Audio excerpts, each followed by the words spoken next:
Right, so today we are going to run through proving if lines are parallel. Okay, little refresher from section 4.1. So in section 4.1, what we talked about were the different angle pairs that are formed by lines split by a transversal. And we talked through identifying them and then finding their measures. Key thing, remember, that we talked about with their measures is that we had that the lines cut by the transversal were parallel. Okay, now what we're doing is we're flipping it. Okay, so in section 4.1 we said if the lines are parallel, for example, we know that the alternate interior angles are congruent. Okay, now we're flipping this. We're saying if the alternate interior angles are congruent of these two lines, then we know the lines are parallel. Okay, little refresher from 4.1. Remember, alternate interior, alternate exterior, corresponding, and vertical angles are all congruent to each other. Supplementary angles, consecutive interior, linear pair. When the lines are parallel to each other. Okay, so these converses flip the order of the original theorems in section 4.1. So instead of saying, for example, the alternate interior angles converse, if the lines are parallel, then the alternate interior angles are congruent. That's what the theorem says. The converse flips it. It says if two lines are cut by a transversal, so the alternate interior angles are congruent, then we know that the lines are parallel. So these converses prove that lines are parallel. Okay? Alternate interior, alternate exterior, corresponding. Based off of the last section, we know that they should be congruent. So if they are congruent, the lines are parallel to each other. With consecutive interior, we said the consecutive interior angles are supplementary. So if they are supplementary, then we know that the lines are parallel. Okay? Two new theorems in this section. First off, we have our perpendicular transversal theorem. This tells me that if I have two lines that are perpendicular to the same line, then they're parallel to each other. So if I take a look at this diagram, line K is perpendicular to line T, and then line L is perpendicular to line T. So we know that lines K and L are parallel to each other. And then the transitivity theorem, if two lines are parallel to the same line, they are parallel to each other. So this is just like the transitive properties when we were working through proofs. Okay? If one thing is congruent to something, then that's congruent to something else. The first is congruent to the third. This is how it works with parallel lines. If we take a look at this diagram, line A and B are parallel. Those lines are parallel because their corresponding angles are congruent. And then that's what's in the blue. Lines B and C are parallel because their corresponding angles are congruent. So that's in red. So we know, since A is parallel to B, B is parallel to C, that A is parallel to C. Okay, transitivity. Last thing before examples. So, again, last section, we proved angle measures. We had parallel lines. This is what we know about the measures. Those are the theorems themselves, or the postulates. Now what we are working with is we are working with the converse statements, okay? We're flipping the order. The converses prove that the lines are parallel, okay? Proving angle measures theorems, proving lines are parallel converses. All right, let's get to examples. Here's kind of the 3 steps that you need to take when you're proving if lines are parallel. First step, identify your angle pair. What do you got? Second step, based off of what we already did, should they be congruent or supplementary? Should they be, okay? What we did in the first section, don't deviate. And then actually check, is that what's happening? If it is what's happening, then yeah, the lines are parallel. If it's not what's happening, the lines are not parallel to each other, right? All right, let's run through some examples. So first one, if I take a look, I have these two angles are 120 degrees. So, boom, boom. Those are corresponding angles. Based off of what we talked about last section, those angles should be congruent. And they are congruent. So, these lines are parallel to each other, and it is by the corresponding angles converse. Alright. Second example, if I take a look at these two, I have alternate interior angles. Alternate interior angles should be congruent to each other. And since they are congruent to each other, yes, these lines are parallel, and it is by the alternate interior angle converse. Okay, so now we have enough information. if I look at this third one, I don't really know anything. I don't know anything about the angles. Those lines, M and N, they look parallel, but we don't know that per se. Okay? So we don't have enough information. Okay? They could be parallel, but for all we know, they might be, they might not be. Okay? You always have to have enough information. Always, always, always. All right, next one.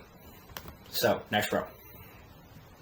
If we take a look, M is perpendicular to this transversal. We have this because it's marked by the right angle. N is also perpendicular to the transversal, marked by this right angle. This is an example of working with the perpendicular transversal theorem. So yes, these lines are parallel by the perpendicular transversal theorem. Okay, since M is perpendicular to the transversal, N is perpendicular to the transversal, we know the two lines are parallel to each other. Okay. All right, next one. I have these two 50-degree angles. So these angles are consecutive interior. Based off of what we did last section, consecutive interior angles should be supplementary.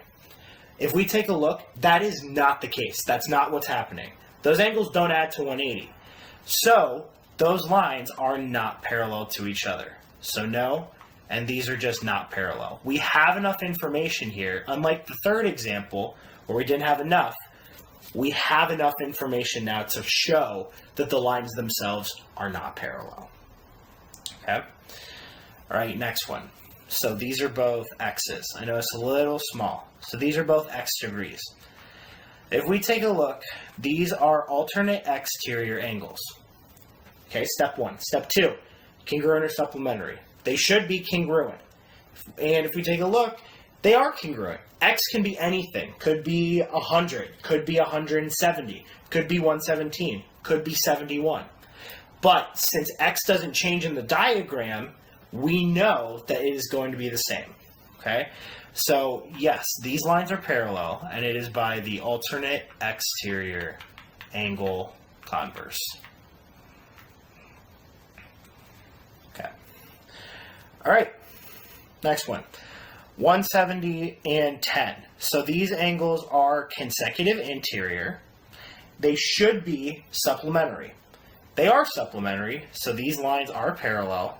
This is by the consecutive interior angle converse. Okay. All right, next one. We don't have anything.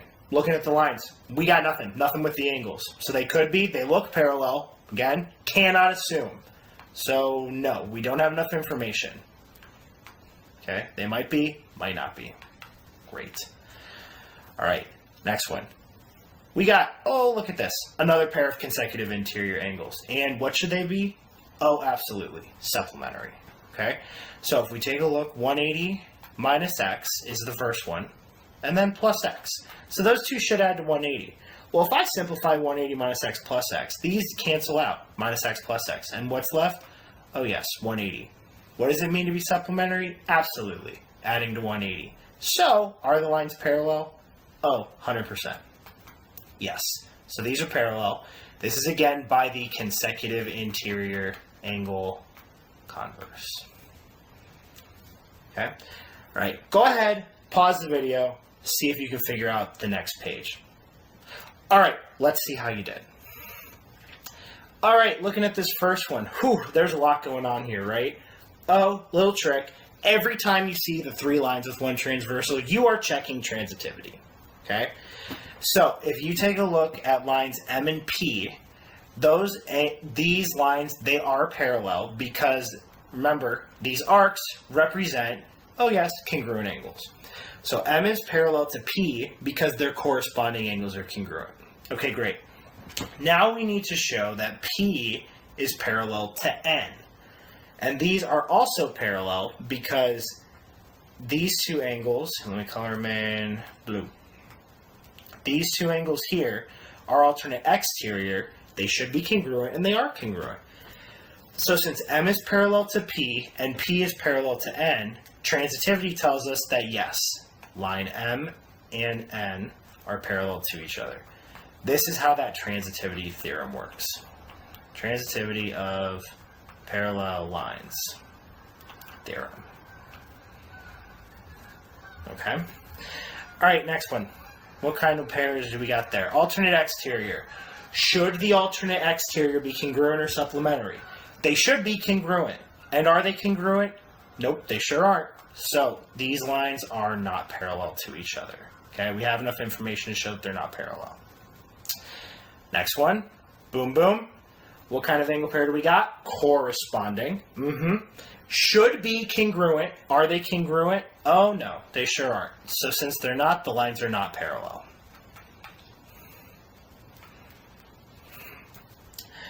All right, moving on to the next row, 78 and 102. So we got some alternate interior angles going on here, right? Alternate interior angles should be congruent to each other. Are they congruent? Absolutely not. So this is another case, not parallel lines, okay? What should be happening? Not happening. Next one, consecutive interior angles. Consecutive interior angles should be supplementary. Are they supplementary? Absolutely. So these lines are parallel to each other. Yes, they are.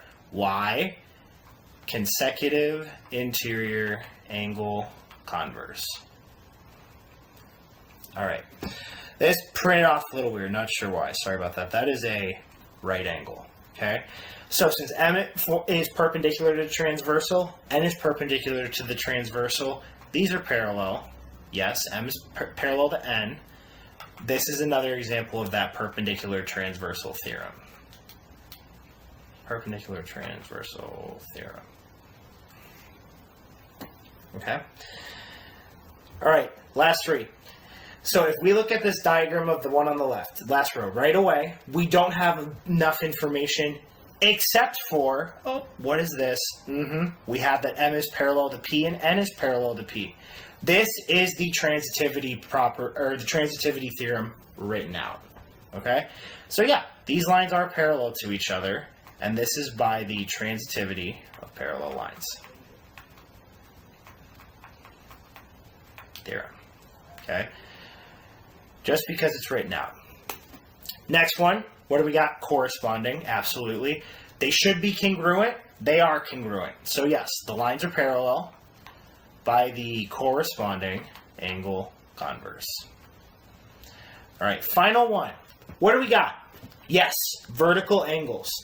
But here's the thing with vertical angles and linear pairs. So super important last point. Make sure you got this.